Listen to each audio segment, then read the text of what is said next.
Authentic Kashmir latest ডিজাইনের কানের শাল নিয়ে চলে আসলাম। আজকের প্রত্যেকটা শাল হচ্ছে লেডিস শল এবং প্রত্যেকটা সাইজ হবে 42/82 এবং এগুলো সেমি পশমিনার মধ্যে থাকবে। এবং আমি প্রথমটা খুব ভালোভাবে দেখাবো এটার quality, material, each and everything. তারপর কিন্তু বাকিগুলো আমি কোড অনুসারে বলে দিব। এই দেখেন এটার ম্যাটেরিয়ালটা কত সুন্দর, কত ভালো কোয়ালিটির। এই যে আপনারা জাস্ট এইটা দেখেন, এই জিনিসটা দেখলেই বুঝতে পারবেন যে এটা কোয়ালিটি কী জিনিস। আর এটা হচ্ছে একদম ডিফারেন্ট ডিজাইন, এটা কিন্তু প্রিন্ট না। আমি বারবার ক্লিয়ার করে দিই এই কারণে যে আমি অবশ্যই আপনাদেরকে ব্যাক সাইডও দেখাবো যে এটা যে এমব্রয়ডারি ওয়ার্কও না, প্রিন্টও না, এটা হচ্ছে কানি শাল, দ্যাটস ওয়াই। আচ্ছা, প্রথমটা কোড হবে 184।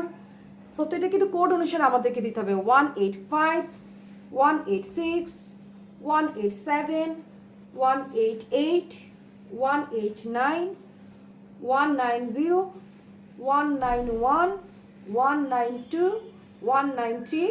কালার দেখেন জাস্ট 194, 195, 196, 197, 198। দেখেন মাশাআল্লাহ, 199 অ্যান্ড দিস ইজ দ্য 200। এবং আমি আপনাদেরকে আরেকটা কথা ক্লিয়ারলি বলি, আপনাদের যার যেটা লাগবে, নাম, মোবাইল নাম্বার, পুরো ঠিকানা সহকারে আপনারা আমাদের পুরো বাংলাদেশে ক্যাশ অন হোম ডেলিভারি থাকবে। মেসেঞ্জারে যোগাযোগ করতে পারেন, হোয়াটসঅ্যাপে যোগাযোগ করতে পারেন, আমাদের ফেসবুকে লাইক, কমেন্ট, শেয়ার দিয়ে আমাদের পেজের সাথে থাকতে পারেন। আর আমাদের ওয়েবসাইটে অবশ্যই আপনাদের নজর রাখতে হবে, কারণ সেখানে আছে 5 to 20% discount. Thank you very much. আসসালাম।